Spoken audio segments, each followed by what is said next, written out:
बहुत ही प्यारे बच्चों, ਅੱਜ ਆਪਾਂ ਡਾਕਟਰ ਸਤੀਸ਼ ਕੁਮਾਰ ਵਰਮਾ ਜੀ ਦੀ ਲਿਖੀ ਹੋਈ ਇਕਾਂਗੀ ਪਰਤ ਆਉਣ ਤੱਕ ਪੜ੍ਹਾਂਗੇ। ਬੱਚਿਓ ਇਕਾਂਗੀ ਵੈਸੇ ਪੜ੍ਹੀ ਦੀ ਨਹੀਂ ਹੁੰਦੀ, ਇਕਾਂਗੀ ਆਪਾਂ ਸਟੇਜ ਦੇ ਉੱਪਰ ਖੇਡਣੀ ਹੁੰਦੀ ਹੈ। ਜਿੰਨੇ ਵੀ ਪਾਤਰ ਹੁੰਦੇ ਨੇ ਉਹਨਾਂ ਦੇ ਜਿੰਨੇ ਵੀ ਡਾਇਲੋਗ ਹੁੰਦੇ ਨੇ, ਵਾਰਤਾਲਾਪ ਹੁੰਦੇ ਨੇ, ਉਹ ਸਾਰੇ ਆਪਾਂ ਆਪ ਬੋਲਣੇ ਹੁੰਦੇ ਨੇ। ਜਿਵੇਂ ਕਲਾਸ ਦੇ ਜਿੰਨੇ ਵੀ ਬੱਚੇ ਨੇ ਅਲੱਗ-ਅਲੱਗ ਪਾਤਰ ਉਹ ਬਣ ਜਾਂਦੇ ਨੇ, ਫਿਰ ਉਹ ਬੋਲਦੇ ਨੇ। ਅਤੇ ਆਪਾਂ ਸਿਰਫ ਇਸ ਕਰਕੇ ਪੜ੍ਹਾਵਾਂਗੇ ਤੁਹਾਨੂੰ ਅੱਜ ਕਿਉਂਕਿ ਪੇਪਰ ਦੇ ਵਿੱਚ ਤੁਹਾਨੂੰ ਵਾਰਤਾਲਾਪ ਆਉਂਦੇ ਨੇ, ਪ੍ਰਸ਼ਨ ਉੱਤਰ ਆਉਂਦੇ ਨੇ ਅਤੇ ਪਾਤਰ ਆਉਂਦੇ ਨੇ। ਅਤੇ ਸ਼ਬਦ ਜਿਵੇਂ ਕਿਸੇ ਨੇ ਕਹੇ ਉਹ ਆਪਾਂ ਇਕਾਂਗੀ ਤੋਂ ਪੜ੍ਹ ਕੇ ਹੀ ਤੁਹਾਨੂੰ ਦੱਸਾਂਗੇ। ਠੀਕ ਹੈ ਬੱਚਿਓ, ਸਭ ਤੋਂ ਪਹਿਲਾਂ ਮੈਂ ਤੁਹਾਨੂੰ ਇਕਾਂਗੀ ਬਾਰੇ ਦੱਸਦੇ ਹਾਂ। ਇਕਾਂਗੀ ਦੇ ਸ਼ੁਰੂ ਵਿੱਚ ਲੇਖਕ ਨੇ 2 ਮਰਾਸੀਆਂ, ਭੰਡਾਂ ਅਤੇ ਲੋਕ ਸੰਪਰਕ ਵਿਭਾਗ ਦੇ ਕਰਮਚਾਰੀਆਂ ਵਿੱਚ ਵਾਰਤਾਲਾਪ ਕਰਵਾਈ ਹੈ। ਸੰਤੀ ਅਤੇ ਕਰਤਾਰੀ ਦੀ ਵਾਰਤਾਲਾਪ ਟੁੱਟ ਰਹੇ ਪੁਰਾਤਨ ਸੰਸਕਾਰਾਂ ਨੂੰ ਪੇਸ਼ ਕਰਦੀ ਹੈ। ਸੱਜਣ ਅਤੇ ਸੁੰਦਰ ਦੋਵੇਂ ਸਕੇ ਭਰਾ ਬੇਵੱਸ ਪਾਤਰਾਂ ਵਜੋਂ ਦਿਖਾਏ ਗਏ ਹਨ। ਉਹ ਦੋਵੇਂ ਆਪਣੀਆਂ ਪਤਨੀਆਂ ਨੂੰ ਸਮਝਾ ਕੇ ਆਪਸੀ ਪਰਿਵਾਰਿਕ ਜਿਹੜੀ ਸਾਂਝ ਹੁੰਦੀ ਹੈ ਅਤੇ ਘਰ ਨੂੰ ਇਕੱਠੇ ਕਰਨ ਦੀ ਕੋਸ਼ਿਸ਼ ਕਰਦੇ ਹਨ। ਪਰ ਸੰਤੀ ਅਤੇ ਕਰਤਾਰੀ ਆਪਣੇ ਆਪਣੇ ਘਰ ਵਾਲਿਆਂ ਨੂੰ ਵੱਖ-ਵੱਖ ਹੋਣ ਲਈ ਚੱਕ-ਥਲ ਕਰਦੀਆਂ ਹਨ। ਜਿੰਦਾ ਅਤੇ ਦੀਪਾ ਸੰਤੀ ਅਤੇ ਕਰਤਾਰੀ ਦੇ ਜਵਾਨ ਪੁੱਤਰ ਹਨ। ਉਹ ਦੋਵੇਂ ਕਾਲਜ ਵਿੱਚ ਪੜ੍ਹ ਰਹੇ ਹਨ। ਘਰ ਦੇ ਕਲੇਸ਼ ਭਰੇ ਮਾਹੌਲ ਤੋਂ ਦੁਖੀ ਹਨ। ਮਾਵਾਂ ਦੀ ਗੈਰ ਹਾਜ਼ਰੀ ਵਿੱਚ ਦੋਵੇਂ ਭਰਾ ਦਾਦੇ ਕੋਲ ਬੈਠ ਕੇ ਚਾਹ ਪੀਂਦੇ ਹਨ ਅਤੇ ਆਪਣੀਆਂ ਮਾਵਾਂ ਦੇ ਸੁਭਾਅ 'ਤੇ ਖੁੱਲ੍ਹ ਕੇ ਟਕੋਰਾਂ ਕਰਦੇ ਹਨ। ਬਜ਼ੁਰਗ ਨੂੰਹਾਂ ਦੀ ਨਿੱਤ ਦੀ ਲੜਾਈ ਤੋਂ ਤੰਗ ਰਹਿੰਦਾ ਹੈ। ਉਹ ਜਿਹੜੇ ਉਹਨਾਂ ਦੇ ਬਜ਼ੁਰਗ ਹੁੰਦੇ ਨੇ, ਦੋਵੇਂ ਪੋਤੇ ਦਾਦੇ ਦੀ ਮਾਨਸਿਕ ਪੀੜਾ ਤੋਂ ਭਲੀ ਭਾਂਤੀ ਜਾਣੂ ਹੁੰਦੇ ਹਨ। ਦਾਦੇ ਦੇ ਬਿਮਾਰ ਪੈਣ 'ਤੇ ਜਿੰਦਾ ਅਤੇ ਦੀਪਾ ਸੁੰਦਰ ਅਤੇ ਸੱਜਣ ਨੂੰ ਕਹਿੰਦੇ ਹਨ ਕਿ ਬਾਪੂ ਨੂੰ ਹਾਲੇ ਤੱਕ ਇਸ ਘਰ ਦੇ 2 ਟੋਟੇ ਨਹੀਂ ਮੰਨੇ। ਮਤਲਬ ਉਹ ਬਿਮਾਰ ਹੋ ਜਾਂਦੇ ਨੇ ਜਦੋਂ ਲੜਦੇ ਨੇ ਉਹ। ਅੰਤ ਦੋਹਾਂ ਨੌਜਵਾਨਾਂ ਦੀ ਕੋਸ਼ਿਸ਼ ਨਾਲ ਟੁੱਟੇ ਹੋਏ 2 ਪਰਿਵਾਰ ਮੁੜ ਇਕੱਠੇ ਹੋ ਜਾਂਦੇ ਨੇ। ਚਲੋ ਫਿਰ ਆਪਾਂ ਪਾਤਰ ਦੇਖਦੇ ਹਾਂ ਬੱਚੋ ਕਿਹੜੇ ਨੇ। ਸਭ ਤੋਂ ਪਹਿਲਾਂ 2 ਮਰਾਸੀ। ਇਹੀ ਬਾਅਦ ਵਿੱਚ ਸੱਜਣ ਅਤੇ ਸੁੰਦਰ ਦੇ ਮੁੰਡੇ ਬਣਦੇ ਹਨ। ਸੱਜਣ ਵੱਡਾ ਭਰਾ, ਸੁੰਦਰ ਛੋਟਾ ਭਰਾ, ਕਰਤਾਰੀ ਵੱਡੇ ਭਰਾ ਦੀ ਘਰਵਾਲੀ, ਸੰਤੀ ਛੋਟੇ ਭਰਾ ਦੀ ਘਰਵਾਲੀ, ਗੁਰਦੀਪ ਦੀਪਾ ਸੱਜਣ ਦਾ ਮੁੰਡਾ, ਦੋਵੇਂ ਹਾਣੀ ਅਤੇ ਕਾਲਜੀਏਟ, ਰਾਜਿੰਦਰ ਜਿੰਦਾ ਸੁੰਦਰ ਦਾ ਮੁੰਡਾ, ਬਜ਼ੁਰਗ ਪੰਜਾਬਾ ਸੱਜਣ ਅਤੇ ਸੁੰਦਰ ਦਾ ਪਿਤਾ, ਸਮਾਂ ਅੱਜ ਕੱਲ੍ਹ, ਸਥਾਨ ਪੰਜਾਬ ਦਾ ਕੋਈ ਪਿੰਡ। ਦ੍ਰਿਸ਼ ਫੇਡਿਨ, ਪਿੰਡ ਵਿੱਚ ਸਟੇਜ ਲੱਗੀ ਹੋਈ ਹੈ, ਪਰਦਾ ਹੋਇਆ ਹੈ, ਪੰਡਾਲ ਵਿੱਚ ਖਚਾਖਚ ਭੀੜ ਹੈ। ਸਪਸ਼ਟ ਹੈ ਕਿ ਪਿੰਡ ਦੇ ਲੋਕੀ ਕੋਈ ਸਮਾਗਮ ਵੇਖਣ ਆਏ ਹਨ। ਪੰਡਾਲ ਸਜਿਆ ਹੋਇਆ ਹੈ। ਅਚਾਨਕ 2 ਮਰਾਸੀ ਇੱਕ ਕੋਨੇ ਤੋਂ ਮੰਚ ਉੱਤੇ ਆ ਚੜ੍ਹਦੇ ਹਨ। ਉਹਨਾਂ ਨੇ ਪਾਰੰਪਰਿਕ ਮਰਾਸੀਆਂ ਵਾਲੇ ਕੱਪੜੇ ਪਾਏ ਹੋਏ ਹਨ। ਇੱਕ ਦੇ ਹੱਥ ਵਿੱਚ ਚਮੋਟਾ ਹੈ, ਦੂਜੇ ਦੇ ਹੱਥ ਜਿਹੜੇ ਵਾਰ-ਵਾਰ ਸਿਰ 'ਤੇ ਬੱਧੇ ਪਰਨੇ ਨੂੰ ਪੈਂਦਾ ਹੈ। ਮੰਚ 'ਤੇ ਚੜ੍ਹਦਿਆਂ ਹੀ ਬੋਲਦੇ ਆਉਂਦੇ ਹਨ ਦੋਵੇਂ। ਭਾਗ ਲੱਗੇ ਰਹਿਣ, ਵੇਲ ਵੱਧਦੀ ਰਹੇ, ਰੌਣਕਾਂ ਲੱਗੀਆਂ ਰਹਿਣ, ਸਾਡੇ ਜਜਮਾਨਾਂ ਦੇ ਵਿਹੜੇ ਭਰਦੇ ਰਹਿਣ, ਘਰ ਵਸਦੇ ਰਹਿਣ। ਪਹਿਲਾ, ਜੀ ਬਚਦੇ ਰਹਿਣ। ਦੂਜਾ, ਦੁਰ ਫਿਟੇ ਮੂੰਹ ਤੇਰਾ ਉਹ, ਜੀ ਬਚਦੇ ਰਹਿਣ ਕੀ ਆਖਿਆ ਈ, ਮਰੇ ਪਲੇਗ ਪਈ ਹੋਈ ਹੈ ਕਿ ਹੈਜ਼ਾ ਫੈਲਿਆ ਹੋਇਆ। ਪਹਿਲਾ, ਨਹੀਂ ਉਹ ਪਲੇਗ ਹੈਜ਼ਾ ਤੇ ਅੱਜ ਕੱਲ੍ਹ ਨਹੀਂ ਉਹ ਪੈਂਦੇ, ਸਰਕਾਰ ਨੇ ਰੋਕਾਂ ਲਾ ਛੱਡੀਆਂ, ਇਉਂ ਚੱਲਣ ਲੱਗ ਪੈਂਦਾ ਹੈ ਜਿਵੇਂ ਮੋਟਰਸਾਈਕਲ 'ਤੇ ਬੈਠਾ ਹੋਵੇ। ਦੋਵੇਂ ਮੰਚ 'ਤੇ ਗੇੜੇ ਕੱਢਦੇ ਹਨ। ਅਚਾਨਕ ਮੰਚ ਦੇ ਖੱਬੇ ਪਾਸਿਓਂ 2 ਬੰਦੇ ਆਉਂਦੇ ਹਨ। ਦੋਹਾਂ ਦੇ ਕੱਪੜੇ ਸ਼ਹਿਰੀਆਂ ਵਾਲੇ ਹਨ, ਪਰ ਚਿਹਰੇ 'ਤੇ ਮੇਕਅਪ ਹੋਇਆ ਹੈ। ਸਪਸ਼ਟ ਲੱਗਦਾ ਹੈ ਜਿਵੇਂ ਡਰਾਮੇ ਦੇ ਕਲਾਕਾਰ ਹੋਣ ਅਤੇ ਅਜੇ ਪਾਤਰਾਂ ਦੇ ਕਾਸਮੈਟਿਕਸ ਨਹੀਂ ਪਾਏ ਹੋਏ। ਸਿੱਧਾ ਗ੍ਰੀਨ ਰੂਮ ਵਿੱਚੋਂ ਆਏ ਲੱਗਦੇ ਹਨ ਦੋਵੇਂ। ਆਉਣ ਸਾਰ, ਓਏ ਇਹ ਤੁਸੀਂ ਕੀ ਕਰਦੇ ਪਏ ਹੋ? ਦੋਵੇਂ ਮਰਾਸੀ ਇੱਕਦਮ ਰੁਕ ਕੇ, ਜੀ ਅਸੀਂ। ਪਹਿਲਾ ਕਲਾਕਾਰ, ਉਹ ਜੀ ਦੇ ਲੱਗਦੇ, ਓਏ ਹੋ ਕੌਣ ਤੁਸੀਂ? ਬਿਨਾਂ ਕਿਸੇ ਦੀ ਇਜਾਜ਼ਤ ਦੇ ਸਟੇਜ 'ਤੇ ਚੜ੍ਹ ਆਏ ਜੀ। ਪਹਿਲਾ ਮਰਾਸੀ, ਜੀ ਅਸੀਂ ਮੀਰਜ਼ਾਦੇ ਹੁੰਦੇ ਹਾਂ ਜੀ, ਅਸੀਂ ਵੀ ਕਿਸੇ ਦੇ ਸਾਹਿਬਜ਼ਾਦੇ ਹੁੰਦੇ ਹਾਂ। ਦੂਜਾ ਕਲਾਕਾਰ, ਅੱਛਾ। ਦੂਜਾ ਮਰਾਸੀ, ਉਹ ਜੀ ਇਹਦੀ ਗੱਲ ਦਾ ਗੁੱਸਾ ਨਾ ਕਰਿਓ, ਪਹਿਲੇ ਦੇ ਚਮੋਟਾ ਮਾਰ ਕੇ, ਪਰਾਂ ਹੋ ਜ਼ਰਾ, ਸਾਹਿਬ ਬਹਾਦਰ ਨਾਲ ਮੈਨੂੰ ਗੱਲ ਕਰਨ ਦੇ। ਪਹਿਲਾ ਕਲਾਕਾਰ, ਹਾਂ ਦੱਸ ਤੂੰ।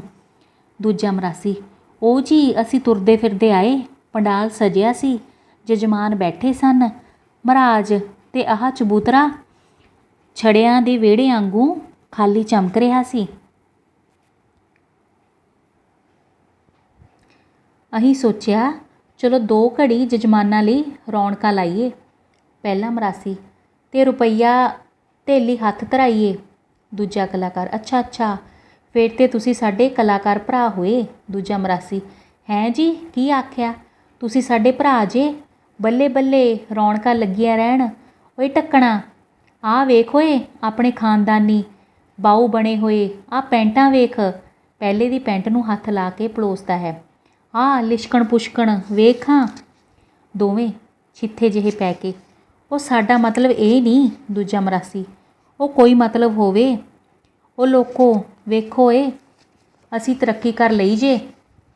ਪਹਿਲਾ ਕਲਾਕਾਰ ਡਾਂਟ ਦੇ ਲਹਿਜ਼ੇ ਨਾਲ ਓਏ ਬੰਦੇ ਬਣ ਕੇ ਗੱਲ ਸੁਣਦੇ ਹੋ ਕਿ ਨਹੀਂ। ਦੋਵੇਂ ਮਰਾਸੀ ਛਹਿ ਕੇ ਬਹਿ ਜਾਂਦੇ ਹਨ। ਦੂਜਾ ਕਲਾਕਾਰ ਨਰਮੀ ਤੇ ਪਿਆਰ ਨਾਲ ਉਹਨਾਂ ਨੂੰ ਉਠਾ ਕੇ ਉਹ ਬਈ ਸਾਡਾ ਮਤਲਬ ਹੈ ਕਿ ਅਸੀਂ ਕਲਾਕਾਰ ਹਾਂ, ਪੰਜਾਬ ਸਰਕਾਰ ਦੇ ਲੋਕ ਸੰਪਰਕ ਵਿਭਾਗ ਦੇ ਕਲਾਕਾਰ। ਸਾਡਾ ਕੰਮ ਵੀ ਕਾਫੀ ਹੱਦ ਤੱਕ ਤੁਹਾਡੇ ਵਰਗਾ ਹੀ ਹੈ। ਪਹਿਲਾ ਮਰਾਸੀ ਰੋਣ ਦੀ ਆਵਾਜ਼ ਵਿੱਚ ਉਹ ਮਰ ਗਏ ਉਹ ਲੋਕੋ। ਆਹ ਸਰਕਾਰ ਦੀ ਹੁਣ ਆਹ ਕਸਰ ਬਾਕੀ ਸੀ, ਸਾਡੀ ਗਰੀਬਾਂ ਦੀ ਰੋਟੀ ਖੋਹ ਲਈ ਓਏ। ਹੋਰ ਰੋਣ ਦੀ ਆਵਾਜ਼ ਵਿੱਚ ਓਏ ਆਹ ਸਾਡਾ ਕੰਮ ਵੀ ਅਫਸਰਾਂ ਨੂੰ ਦੇ ਦਿੱਤਾ ਓਏ। ਦੂਜੇ ਨੂੰ ਲੈ ਕੇ ਇੱਕ ਖੁੰਝੇ ਬਹਿ ਜਾਂਦਾ ਹੈ। ਪਹਿਲਾ ਕਲਾਕਾਰ ਦੂਜੇ ਨੂੰ ਵਟ ਨਾਨਸੈਂਸ, ਤੂੰ ਵੀ ਯਾਰ ਕਮਾਲ ਕਰਦਾ। ਆਹ ਕਿਹੜੀ ਸਿੜੀ ਸਿਆਪਾ ਪਾ ਲਿਆ। ਇਹਨਾਂ ਕੰਜਰਾਂ ਨੇ ਤਾਂ ਰਾਜੇ ਮਹਾਰਾਜਿਆਂ ਨੂੰ ਗੱਲ ਨਹੀਂ ਸੀ ਆਉਣ ਦਿੱਤੀ, ਤੂੰ ਇਹਨਾਂ ਨਾਲ ਡਿਸਕਸ਼ਨ ਕਰਨ ਲੱਗ ਪਿਆ। ਇਹਨਾਂ ਨੂੰ ਕਰ ਪਰੇ ਤੇ ਡਰਾਮਾ ਸ਼ੁਰੂ ਕਰੀਏ। ਦੂਜਾ ਕਲਾਕਾਰ ਪਹਿਲੇ ਨੂੰ ਸਮਝਾਉਣ ਵਾਲੇ ਲਹਿਜ਼ੇ ਵਿੱਚ ਮਾਈ ਡੀਅਰ ਜ਼ਰਾ ਠਹਿਰ, ਕਾਲਾ ਨਾ ਪੈ। ਦੋਹਾਂ ਮਰਾਸੀਆਂ ਵੱਲ ਉਹ ਬਈ ਤੁਸੀਂ 2 ਮਿੰਟ ਮੇਰੀ ਗੱਲ ਜ਼ਰਾ ਕੰਨ ਖੋਲ੍ਹ ਕੇ ਤੇ ਜ਼ਬਾਨ ਬੰਦ ਕਰਕੇ ਸੁਣੋ।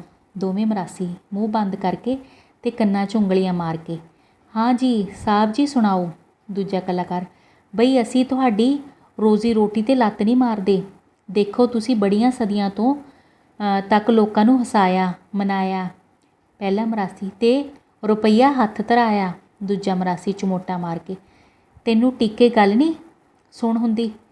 ਵੱਡਾ ਖੜਪੰਚ ਹਾਂ ਸਾਹਿਬ ਜੀ। ਦੂਜਾ ਕਲਾਕਾਰ ਤੇ ਹੁਣ ਜ਼ਮਾਨਾ ਬਦਲ ਗਿਆ, ਲੋੜਾਂ ਬਦਲ ਗਈਆਂ। ਗੱਡਿਆਂ ਦੀ ਥਾਂ ਗੱਡੀਆਂ ਆ ਗਈਆਂ, ਹਲਾਂ ਦੀ ਥਾਂ ਟਰੈਕਟਰ ਆ ਗਏ ਕਿ ਨਾ। ਦੋਵੇਂ ਮਰਾਸੀ ਠੀਕ ਜੀ ਠੀਕ। ਦੂਜਾ ਕਲਾਕਾਰ ਉਵੇਂ ਹੀ ਭਾਈ ਕਲਾ ਦੀ ਦੁਨੀਆ 'ਚ ਵੀ ਤਾਂ ਤਬਦੀਲੀ ਆਉਣੀ ਬਣਦੀ ਸੀ ਨਾ। ਦੂਜਾ ਮਰਾਸੀ ਸਤਬਚਨ ਜੀ ਠੀਕ, ਬਿਲਕੁਲ ਠੀਕ, 16 ਆਨੇ ਸੱਚ। ਪਹਿਲਾ ਮਰਾਸੀ ਤੇ ਰੁਪਈਆ ਹੱਥ।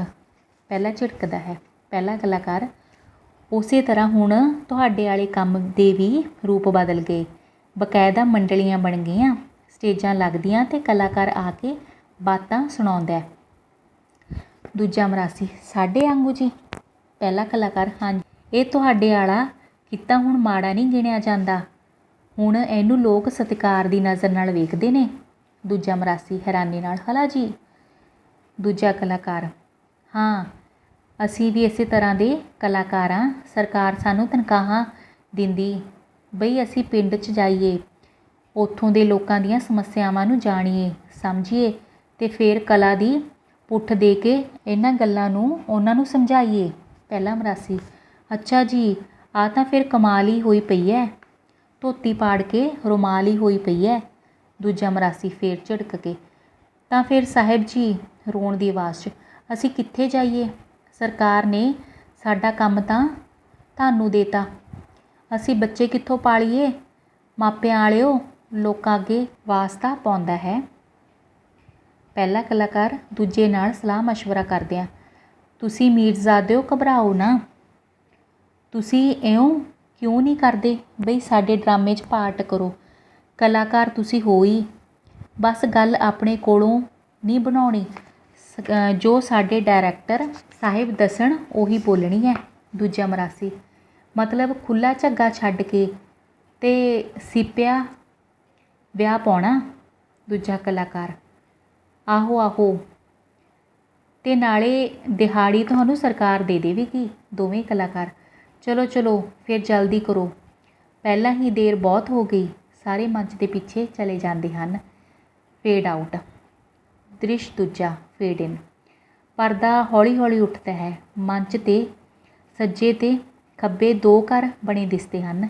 ਦੋਹਾਂ ਘਰਾਂ ਦੇ ਦੋਵੇਂ ਪਾਸੇ ਉਲਟੇ ਬਣੇ ਹੋਏ ਹਨ। ਬੂਹਿਆਂ ਅੱਗੇ ਮੰਜਾ, ਪੀੜ੍ਹੀ ਆਦਿ ਪਏ ਹਨ। ਮੂਹਰੇ ਖੁੱਲ੍ਹਾ ਵਿਹੜਾ ਹੈ। ਦੋਹਾਂ ਘਰਾਂ ਦੇ ਵਿਚਕਾਰ ਮੰਚ ਦੇ ਪਿੱਛੇ ਜਿਹੇ ਕਰਕੇ ਗੱਡੇ ਦਾ ਇੱਕ ਟੁੱਟਿਆ ਜਿਹਾ ਪਹੀਆ ਪਿਆ ਹੈ। ਪਹੀਏ ਦੇ ਪਿੱਛੇ ਇੱਕ ਨਿੱਕਾ ਜਿਹਾ ਢਾਰਾ ਹੈ, ਜਿਸ ਵਿੱਚ ਬਜ਼ੁਰਗ ਰਹਿੰਦਾ ਹੈ। ਨਕਸ਼ੇ ਤੋਂ ਲੱਗਦਾ ਜਿਵੇਂ ਇਹ ਇੱਕ ਘਰ ਦੇ ਦੋ ਟੁਕੜੇ ਹੋਏ ਹੋਏ ਹਨ।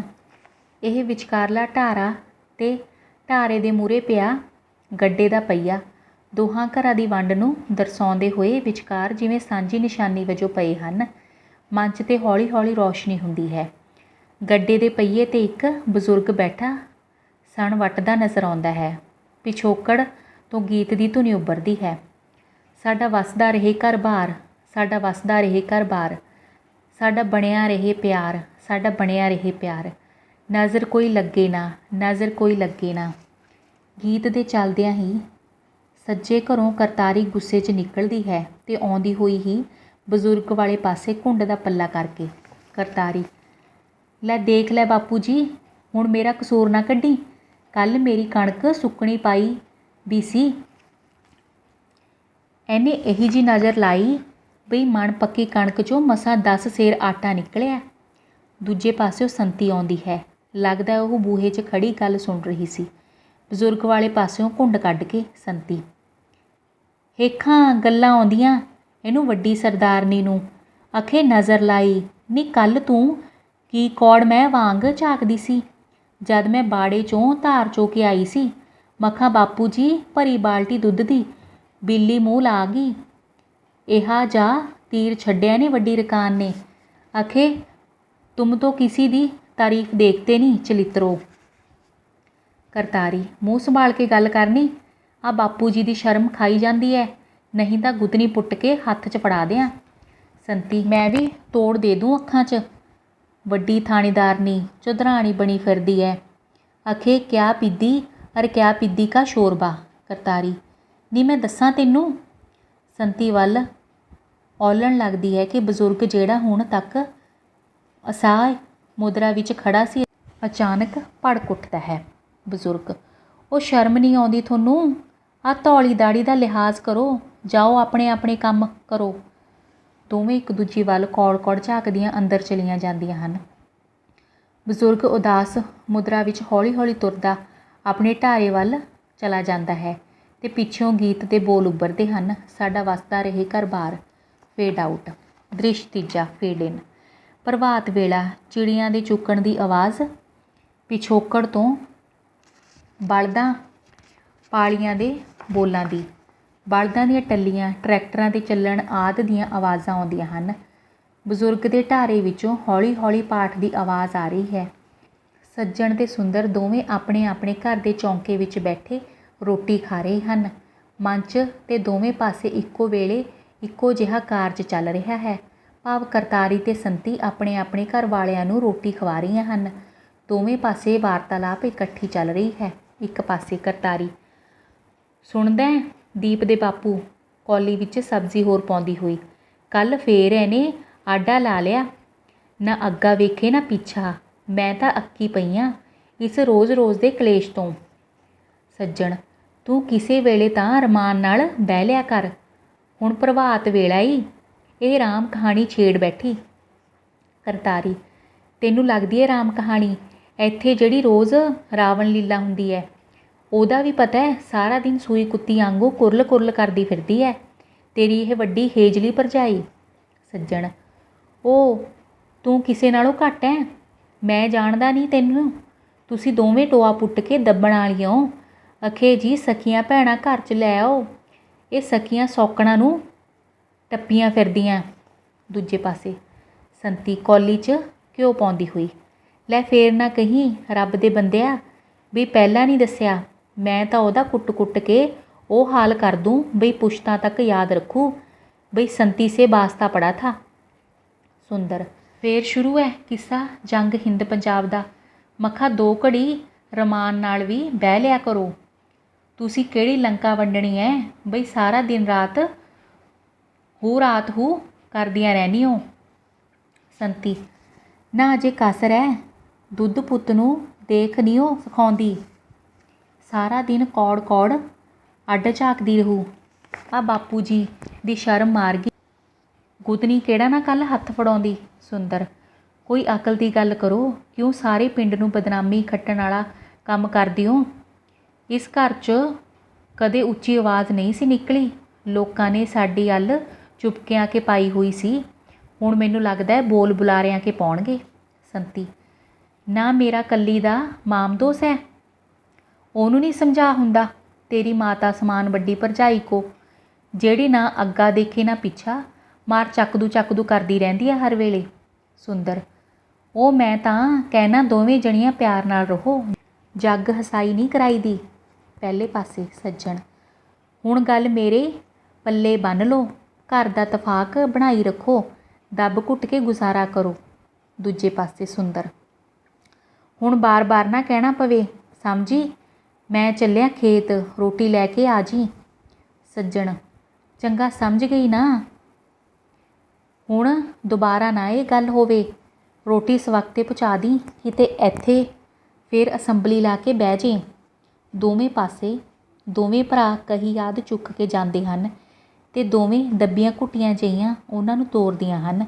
ਅਚਾਨਕ ਦੋਹਾਂ ਦੀ ਨਜ਼ਰ ਮਿਲਦੀ ਹੈ ਤੇ ਸਟਿਲ ਹੁੰਦੀਆਂ ਹਨ। Fade out. ਦ੍ਰਿਸ਼ ਚੌਥਾ। ਫੇਡ ਇਨ। ਉਹੀ ਦਿਨ, ਚੜ੍ਹਦੇ ਸੂਰਜ ਦੀ ਧੁੱਪ। ਸੁੰਦਰ ਦੇ ਘਰੋਂ ਸਾਈਕਲ ਦੀ ਟੱਲੀ ਦੀ ਆਵਾਜ਼ ਦੇ ਨਾਲ ਹੀ ਜਿੰਦਾ ਅੰਦਰੋਂ ਬੋਲਦਾ ਹੈ। ਜਿੰਦਾ, ਉਹ ਦੀਪਿਆ, ਘੜੀਪਿਆ, ਹੋਇਆ ਤਿਆਰ ਕਿ ਹਾਲੇ ਪਟੇ ਸਵਾਰੀ ਜਾਨਾ। ਦੀਪਾ, ਹੱਥ ਵਿੱਚ ਕਿਤਾਬ ਲਈ ਅੰਦਰੋਂ ਆਉਂਦਾ ਹੋਇਆ, ਕੰਜਰ ਦਿਆ, ਆਪ ਅਜੇ ਅੰਦਰ ਹੀ ਹੈ, ਮੈਨੂੰ ਹੋਕਰੇ ਮਾਰੀ ਜਾਨਾ। ਜਿੰਦਾ ਬਾਹਰ ਆਉਂਦਾ ਹੋਇਆ, ਹਮ ਤੋਂ ਜਾਨੀ ਤਿਆਰ ਬਰ ਤਿਆਰ ਹੈ, ਜ਼ਰਾ ਪੱਗ ਨਹੀਂ ਸੂਤ ਆਉਂਦੀ, ਬਸ ਹੁਣ ਕੰਮ ਟੀਚਨ ਹੈ।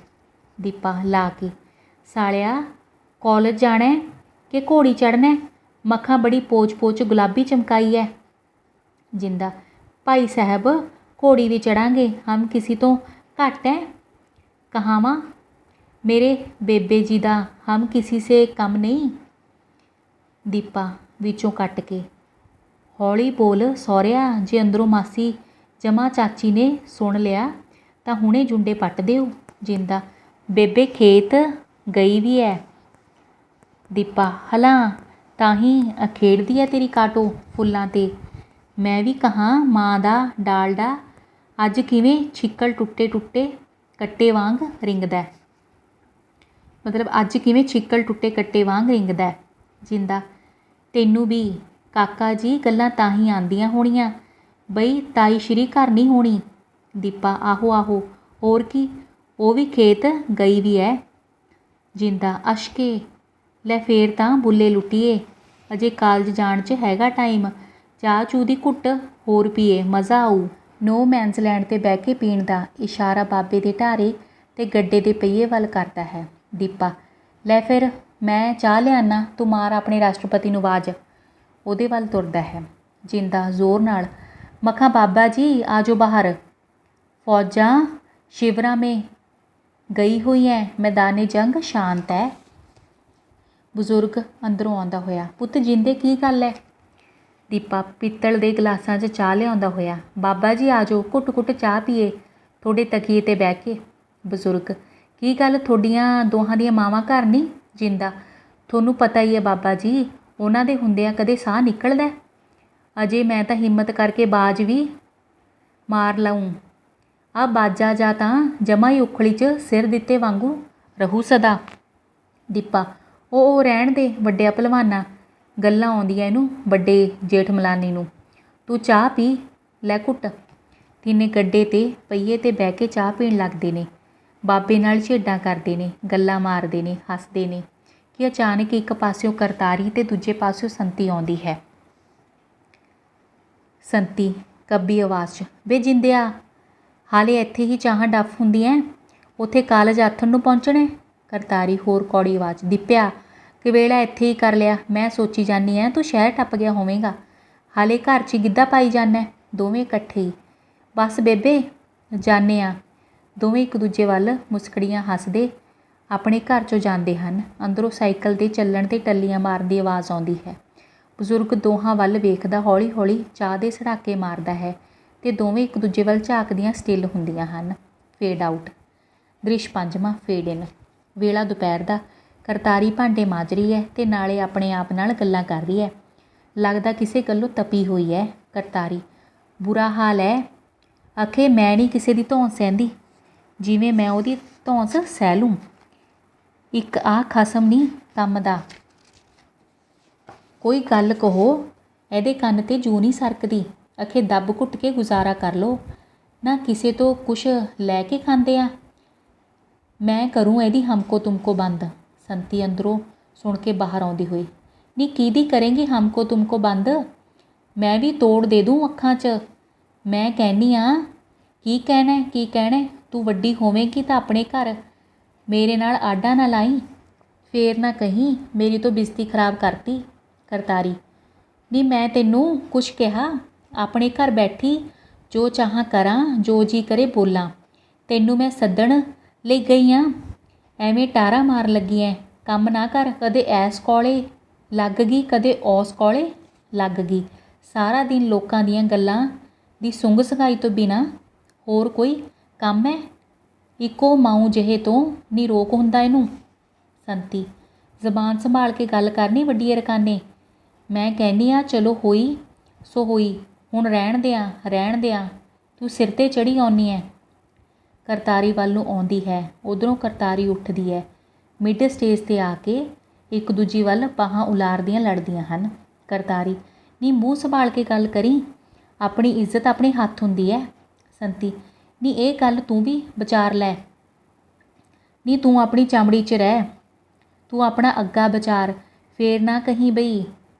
ਗੱਲ ਅਜੇ ਵਿੱਚ ਹੀ ਹੁੰਦੀ ਹੈ ਕਿ ਅੰਦਰੋਂ ਸੁੰਦਰ, ਜਿਹੜਾ ਥੋੜ੍ਹਾ ਨਰਮ ਸੁਭਾਅ ਦਾ ਹੈ, ਆਉਂਦਾ ਹੈ। ਸੁੰਦਰ ਸੰਤੀ ਨੂੰ। ਤੂੰ ਫੇਰ ਕੰਜਰਖਾਨਾ ਸ਼ੁਰੂ ਕਰ ਲਿਆ?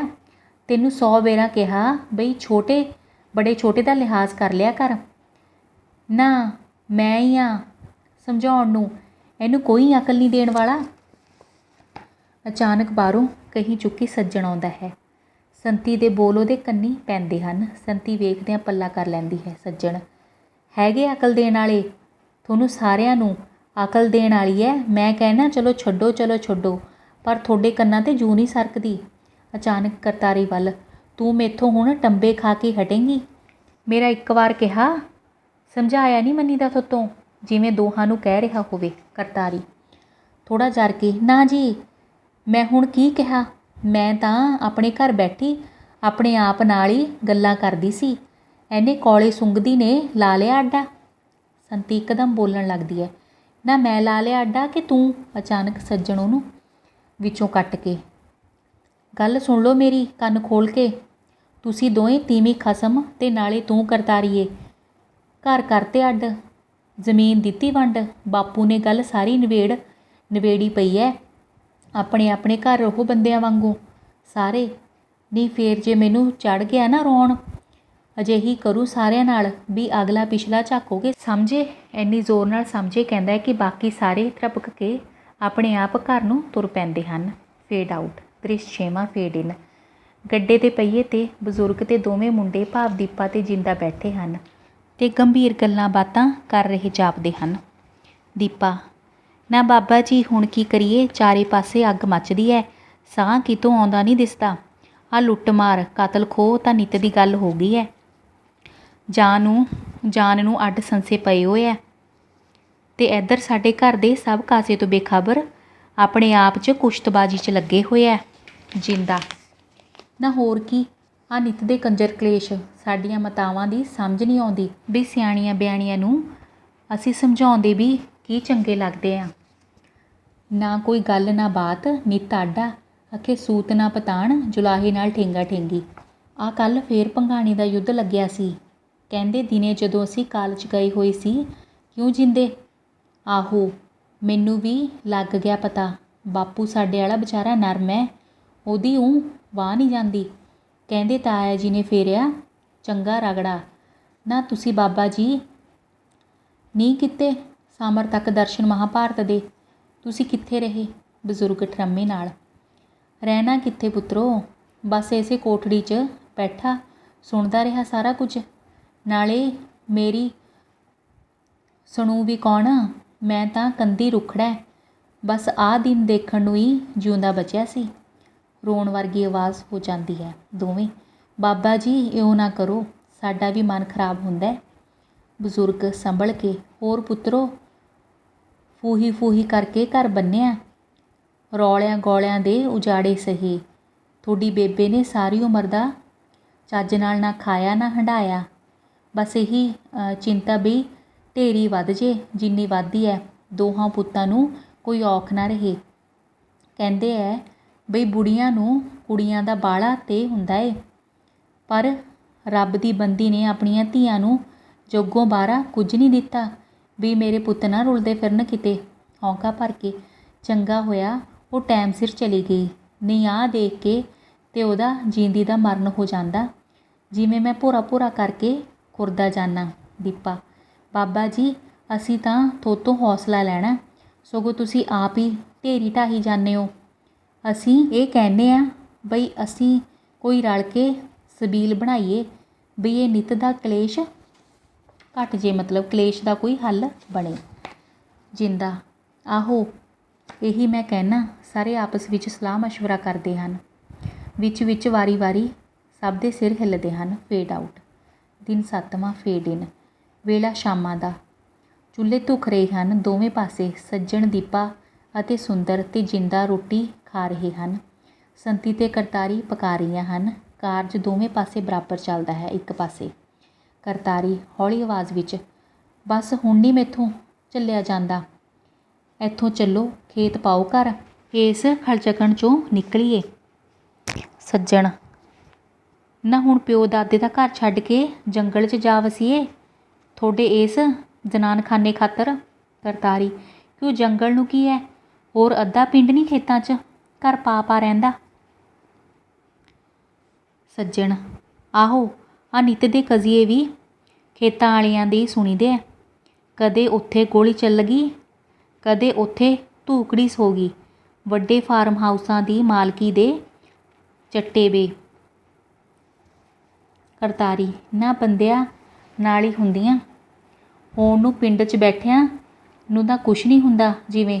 ਦੀਪਾ, ਪਿੰਡ 'ਚ ਫੇਰ 4 ਭਾਈ ਨਾਲ ਹੁੰਦੇ ਐ ਬੇਬੇ, 100 ਸੁੱਖ। ਕਰਤਾਰੀ ਵਿੱਚੋਂ ਕੱਟ ਕੇ, ਰਹਿਣ ਦੇ ਤੂੰ ਵੱਡੇ ਭਾਈਆਂ ਦੇ ਕਿੱਸੇ, ਆਹ ਭਾਈਆਂ ਦੇ ਪੱਟੇ ਹੀ ਇੱਥੋਂ ਭੱਜਣ ਨੂੰ ਫਿਰਦੇ ਆ। ਦੀਪਾ, ਬੇਬੇ ਤੂੰ ਵਾਰੇ ਸ਼ਾਹ ਨੂੰ ਭੁੱਲ ਗਈ, ਅਖੇ ਭਾਈਆਂ ਬਾਜ ਨਾ ਮਜਲਸਾਂ ਸੌਂਦੀਆਂ ਨੇ, ਭਾਈਆਂ ਬਾਜ ਬਾਗੀ ਬਹਾਰ ਨਾਹੀਂ, ਗਾਉਂਦਾ ਹੈ ਜਿਵੇਂ ਚੜਾ ਰਿਹਾ ਹੋਵੇ। ਕਰਤਾਰੀ, ਮੈਂ ਚਿਮਟਾ ਮਾਰੂੰ ਤੱਤਾ ਤੱਤਾ, ਸਾਰੀ ਕਵਿਸ਼ਰੀ ਕੱਢ ਦੋ ਬਾਹਰ। ਦੂਜੇ ਪਾਸੇ ਸੰਤੀ, ਬਸ ਬਹੁਤ ਹੋ ਗਈ ਜਿੰਦੇ ਦੇ ਬਾਪੂ, ਹੁਣ ਨਹੀਂ ਸਬਰ ਹੁੰਦਾ, ਚਾਹੇ 3 ਕਰ ਚਾਹੇ 5, ਵੇਚ ਕੇ ਘਰ ਜ਼ਮੀਨ, ਚੱਲ ਸ਼ਹਿਰ ਚੱਲੀਏ। ਸੁੰਦਰ, ਨਾ ਸ਼ਹਿਰ, ਉੱਥੇ ਸਟੇਸ਼ਨ 'ਤੇ ਬਾਹਾਂ ਲੰਮੀਆਂ ਕਰੀ ਬੈਠੇ ਆ ਸਾਰੇ ਡੀਸੀ ਬਈ ਆਓ, ਚਿਲਾ ਕੇ ਸੰਤੀ ਦੇ ਲਹਿਜੇ ਦੀ ਨਕਲ ਕਰਦਾ ਹੋਇਆ। ਮਹਾਰਾਣੀ ਸੰਤੀ ਕੇ ਟੱਬਰ ਜੀ ਆਪਕਾ ਸਵਾਗਤ ਹੈ। ਸੰਤੀ, ਮੇਰੀ ਗੱਲ ਟਾਲਣਾ, ਸਵਾਗਤ ਨੂੰ ਹੋਰ ਉੱਥੇ ਧੱਕੇ ਮਾਰ ਕੇ ਕੱਢ ਦੇਣਗੇ। 100 ਕੰਮ ਨੇ ਕਰਨ ਵਾਲੇ, ਕੋਈ ਆਪਣਾ ਕੰਮ ਕਰ ਲਾਂਗੇ, ਹੋਰ ਨਹੀਂ 4 ਮੱਝਾਂ ਰੱਖ ਕੇ ਕੋਈ ਡੈਰੀ ਫਾਰਮ ਹੀ ਚਲਾ ਲਾਂਗੇ। ਕਹਿੰਦੇ ਸ਼ਹਿਰਾਂ 'ਚ ਇਸ ਕੰਮ ਦੀ ਬੜੀ ਬੁੱਕਤ ਹੈ। ਜਿੰਦਾ, ਬੇਬੇ ਸ਼ਹਿਰ ਵਾਲਿਆਂ ਦਾ ਇਸ ਤੋਂ ਬਿਨਾਂ ਸਰਦਾ ਤਾਂ ਨਹੀਂ, ਪਰ ਇਸ ਕੰਮ ਵਾਲਿਆਂ ਨੂੰ ਉਹ ਛੇਕਿਆਂ ਹੋਇਆਂ ਵਾਂਗੂ ਸ਼ਹਿਰ ਦੇ ਵਿੱਚ ਨਹੀਂ ਵੜਨ ਦਿੰਦੇ। ਕਹਿੰਦੇ ਬਈ ਦੁੱਧ ਸਾਨੂੰ ਪਿਲਾਓ ਰਾਜਮਾਂ, ਪਰ ਡੰਗਰ ਸ਼ਹਿਰ ਸੇ ਪਰੇ ਪਰੇ। ਸੰਤੀ, ਲੈ ਐਵੇਂ ਊਂ ਹੀ ਮਾਰੀ ਜਾਂਦਾ ਭਕਾਈ। ਜਿੰਦਾ, ਨਾ ਹੋਰ ਕੀ ਬੇਬੇ, ਆਹ ਚੰਡੀਗੜ੍ਹ 'ਚ ਤਾਂ ਡੰਗਰ ਪਸ਼ੂ 10-10 ਮੀਲ ਤੱਕ ਹੱਦ 'ਚ ਨਹੀਂ ਵੜਨਾ ਅਲਾਊਡ, ਜੇ ਕਿਤੇ ਦਿਖ ਜੇ ਨਾਲੇ ਕੈਦ ਨਾਲੇ ਜੁਰਮਾਨਾ, ਚਿੜਾਉਣ ਵਾਲੇ ਲਹਿਜ਼ੇ 'ਚ। ਸੰਤੀ ਝਿੜਕ ਕੇ, ਤੂੰ ਆਪਣੀਆਂ ਜਬਲੀਆਂ ਰੱਖ ਇੱਕ ਪਾਸੇ। ਸੁੰਦਰ ਨੂੰ, ਸੁਣ ਲੈ ਚਾਹੇ 1 ਵਾਰ ਚਾਹੇ 1000 ਵਾਰ, ਤੀਹੋ ਕਾਲ ਮੈਂ ਨਹੀਂ ਇੱਥੇ ਰਹਿਣਾ ਨਿੱਤ ਦੇ ਕੰਜਰ ਕਲੇਸ਼ 'ਚ, ਇੱਥੋਂ ਸਾਂਭੋ ਲਟਾਪਟਾ ਤੇ ਤੁਰੋ ਸ਼ਹਿਰ। ਦੋਵੇਂ ਇੱਕ ਪਾਸੇ, ਇੱਕ ਦੂਜੇ ਨਾਲ ਗੱਲਾਂ ਕਰਨ, ਸਮਝਣ ਸਮਝਾਉਣ ਦਾ ਕਾਰਜ ਜਾਰੀ ਰਹਿੰਦਾ ਹੈ। Fade out. ਦ੍ਰਿਸ਼ 8ਵਾਂ ਫੇਡ ਇਨ। ਕਰਤਾਰੀ ਚੌਂਕੇ 'ਚ ਬੈਠੀ ਸੱਜਣ ਬਜ਼ੁਰਗ ਦੇ ਢਾਰੇ 'ਚੋਂ ਬਾਹਰ ਆਉਂਦਾ ਹੈ। ਚਿੰਤਤ ਮੁਦਰਾ 'ਚ ਸੱਜਣ। ਕਰਤਾਰ ਕੁਰੇ, ਬਾਪੂ ਢਿੱਲਾ ਹੈ ਕੁਛ, ਚਾਹ ਚੂਹ ਕਰਕੇ ਦੇ। ਬਿਰਧ ਸਰੀਰ ਹੈ, ਕਿਤੇ ਹੋਰ ਹੀ ਭਾਣਾ ਨਾ ਵਰਤ ਜੇ। ਕਰਤਾਰੀ।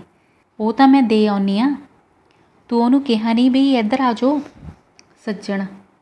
ਕਮਲਾ, ਮੈਂ ਇੱਕ ਵਾਰ ਕਿਹਾ, ਉਹਦੀ ਉਹੀ ਰੱਟ, ਬਸ ਮੈਂ ਤਾਂ ਇੱਥੇ ਹੀ ਰਹੂੰ। ਕਰਤਾਰੀ ਚੰਗਾ ਚਾਹ ਪਾਉਂਦੀ ਹੋਈ।